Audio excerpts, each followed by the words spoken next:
Grandstand's first finals coverage of 2011 at Port Melbourne, the clash between Port and the Casey Scorpions. Marty Pask was in the expert comments chair. And Marty, what we saw was a display from Port Melbourne that demonstrated why they are the best team in the competition. They've just sent a message to the remaining teams in the competition that they're here to win the final and go all the way this year, which is something that they haven't been able to do in the previous years, that's for sure.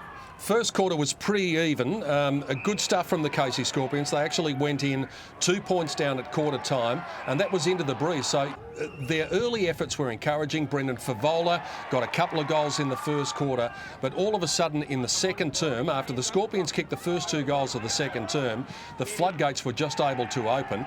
Ryan McMahon, very important for Port Melbourne early. He had a very good day. Look, he did, and he had a couple of other mates there with Malcolm Lynch. He really led the front in terms of their run, carry, and breaking the lines of Casey. But we just saw a completely different side after quarter time from the Casey Scorpions. They didn't want to chase, man up, and they were particularly sloppy through the middle of the ground. And Port Melbourne just had the ability to really turn it on, and they looked like such a far quicker, more cleaner side out there today. After that goal from Lyndon Dunn, the Scorpions led by 10 points, and then all of a sudden it seemed to us, with the likes of Batsanis blazing through the middle of the ground, that Port did what the good teams can do. They just flicked the switch, and all of a sudden they were away and they kicked 6 goals in 12 minutes. Well, Gary Ed at quarter time particularly pleaded with his side to become more of a kicking side, and that's basically what they did. Rewarded the runner, created the overlap, but then their next thought was a penetrating kick into a forward 50, a forward 50 target that was in a more dangerous position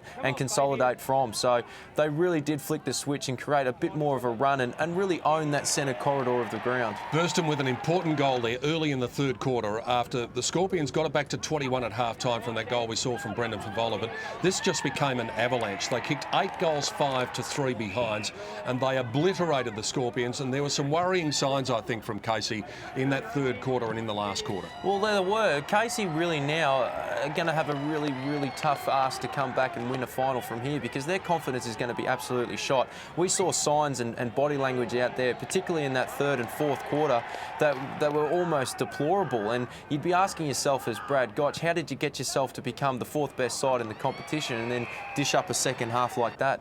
What a fantastic day it was for Toby Pimwell as well, who racked up nearly 40 disposals and got back to some of the form that we're used to seeing from him.